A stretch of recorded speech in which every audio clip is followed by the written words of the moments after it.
Hello everyone, and thank you for watching my video. Today I'm going to talk about the ethical standings of hacking. Is it ethical or unethical to hack? Now before we begin, let's start off with a question. What is hacking? Well, it's pretty simple.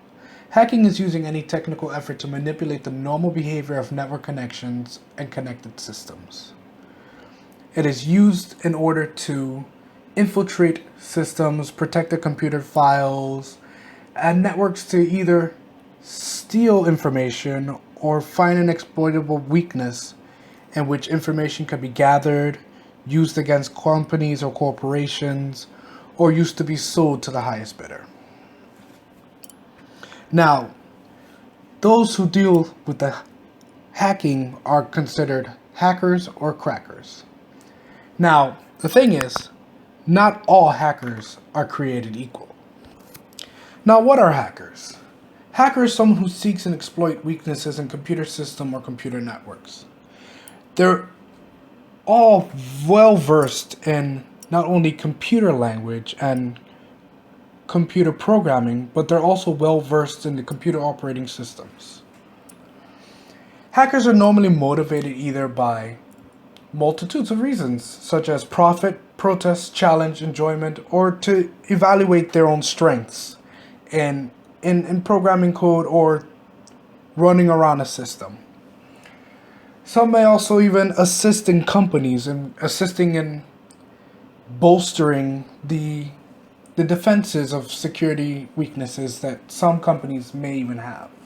And then you have some hackers who just hack for political reasons or for fun or to be part of a community of hackers. Let us begin with our versions of hackers.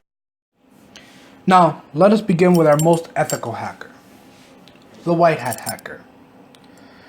The white hat hacker is the non-malicious, always works together with companies to find vulnerabilities and possible flaws within their systems.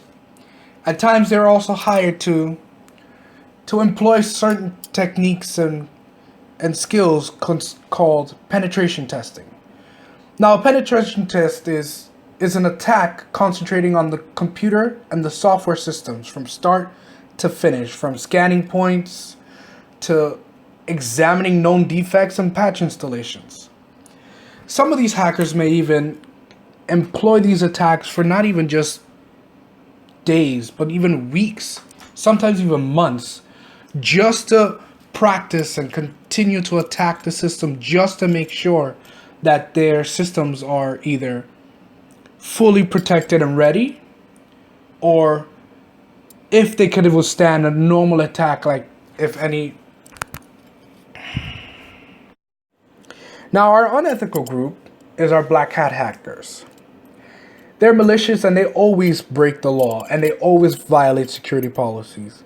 They do everything illegally and without the consent of the security administrator or the bosses or any of the stakeholders or CEOs of any company that would normally allow a white hat hacker to do. They are responsible for most of the times distributed denial of service attacks or social engineering tactics, such as exposing critical weaknesses in a company that if information were to get out would be very detrimental to the company and could possibly cause them to either lose money, close down, or go bankrupt. Now, black hat hackers always do it for the money, for the fame, or personal gains, and majority of the time is destructive. So now that we have our basis on who's the ethical, the white hat, and who's the unethical, the black hat, let's talk about those who stand in between. We have our gray hat hackers. Now, the gray hat hackers are obviously partially white hat hacker, and they're also partially black hat hackers. Now, the reason that is they don't hack maliciously. They do it for a personal reason. They would normally hack a system or a firm or a company just to not only test themselves, but to exploit a weakness, find it, and then eventually advise the administration and let them know that, hey, we were able to find a weakness in your system and this is what you can do. And at times they will charge for their services, which obviously will bring that valid point. Well, that's what brings them to the black hat hacking. But unlike a black hat hacker, they don't do it for just the money and the personal fame and the destructive and criminal activity, but they do it just to let the administrator know. But where the unethical or ethical part comes in is they do it illegally, and they do it without proper permission. So it comes to show whether or not what they're doing is right. Obviously, they're not using the information for wrong, but they're still taking the information without permission and without letting their administration know, or their potential clients know that, hey, we're going to be testing your system, or we're going to be hacking into your system to find possible exploits. They just do it regardless of the matter. Now, is that ethical or unethical?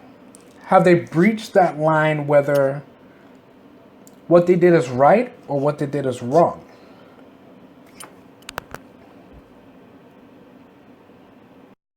And thus we come to the final group of hackers, where the true test and the true question of ethics is asked. The hacktivists. Yeah, they come out and show us that they hack for the good, for the people, for the freedoms, but at what cost? Let's take, for instance, Anonymous, one of the well-known hacktivist groups.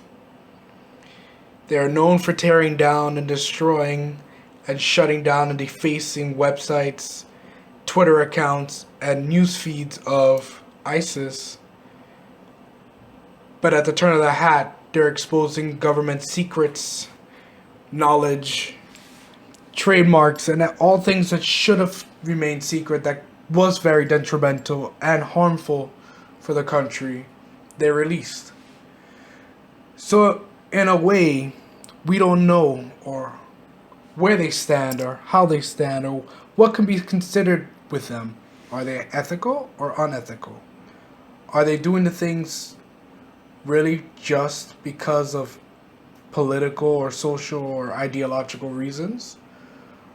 Or are they doing it just to troll and just to mess around?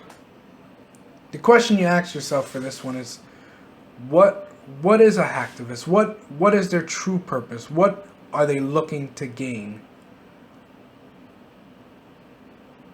Thank you for watching my video. Have a great day.